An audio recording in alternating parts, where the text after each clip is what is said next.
So Harry, you come from such a diverse background. Born in Japan, raised in New York, professional work spanning across countries. Yet Poland is here. Do you think it's feeling like your true home? Yeah, like I've been here, 11 years? This is 1/3 of my life, and I would say like it's the good chunk of my adulthood. And when you spend like 10 years, it's a decade that kind of like implants in you, and it's a season. And for me, this adulthood period, I've experienced so many changes. Where I was younger, I was kind of like this ego-driven, ambitious, young businessman. And now I'm this kind of seasoned, humbled, older man. And what's old. great is that I've been kind of like, I assimilated to the culture a bit. I adapted a bit of this Polish realism and brutal honesty with myself and with everyone. It really made me into a more well-rounded person. I still kept my American optimism, my Japanese values, and basically what I kind of did is just merged all of it together, took the best from each culture, if you will, and became like a Super Saiyan that kind of just like mixed the best of all the worlds. So yeah. And Poland will always be home for me. Like, I think I will try my best to always keep a leg somehow here, whether it's business, but it also feels like home for me because of the people. The best friends I've ever had that I love are here. They are the best people I know, aside from my family, of course. But they feel like family. So this is why Poland feels like home. Can you share a moment with me, like where you truly felt connected to Poland? Besides our last Christmas dinner. Yeah. That was beautiful. Yeah. I would say moments of adversity.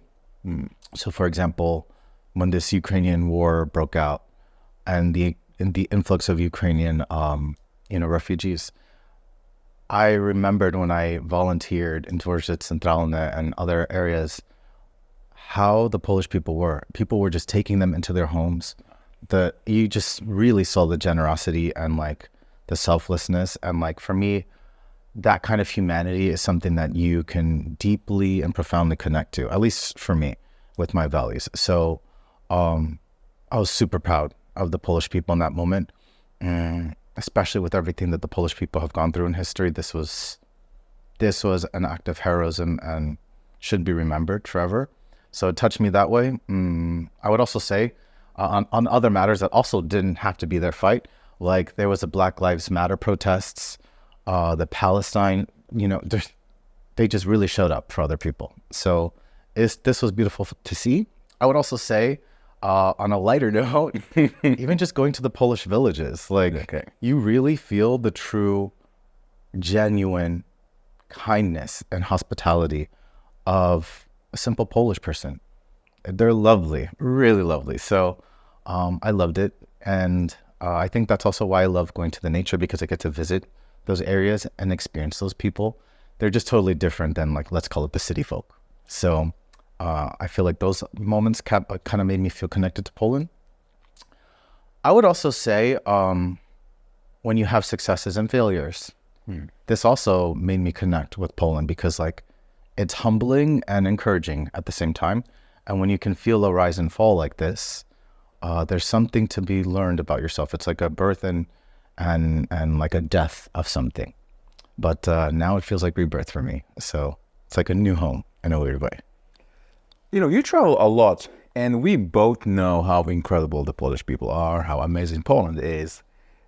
But yet, there is always this, let's say, complex towards the Polish people and, let's say, stereotypes. Like, I see how you prepared for this. What do you think about this, and what do you think must be done?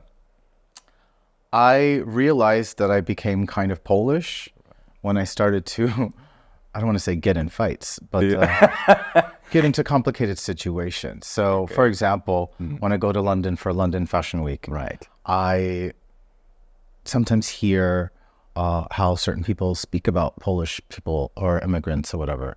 And it makes me very angry, because these people, especially like the Polish immigrants, are trying to have a better life. They're hardworking.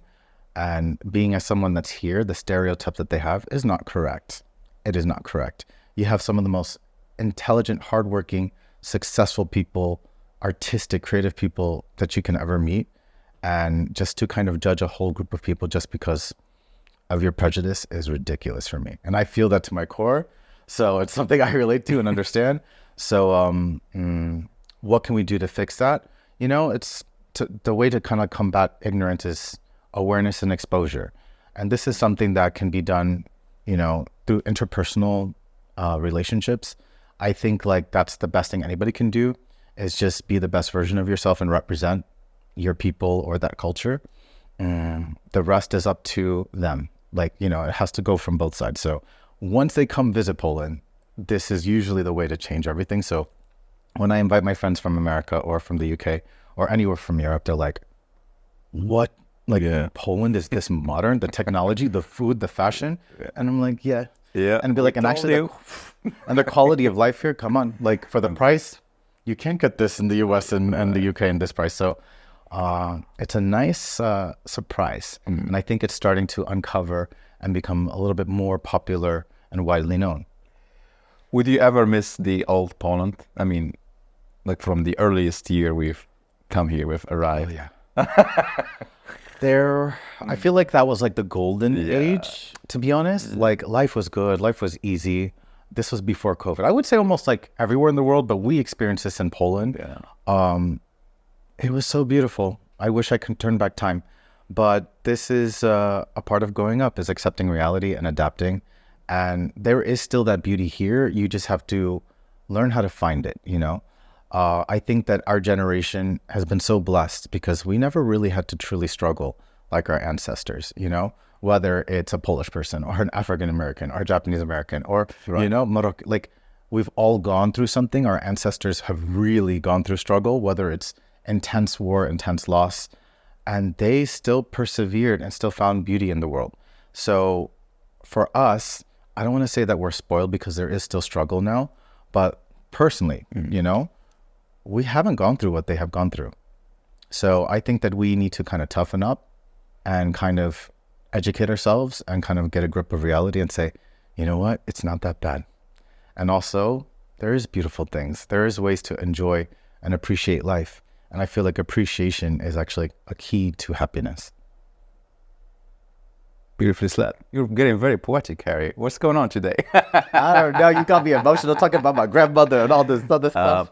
So, you know what? We're going to go into that direction, the personal development direction, because I've known you before, I've known you now, and I could see the change you have made, the person you have become. Because like you said, I wouldn't say you were about ego, but you were young. On business.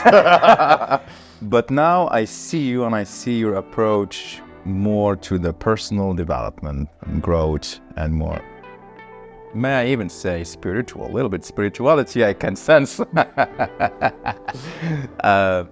So tell me about that. Where do you get your learnings from? Where is this coming from? And what was the moment, the wake-up call for you?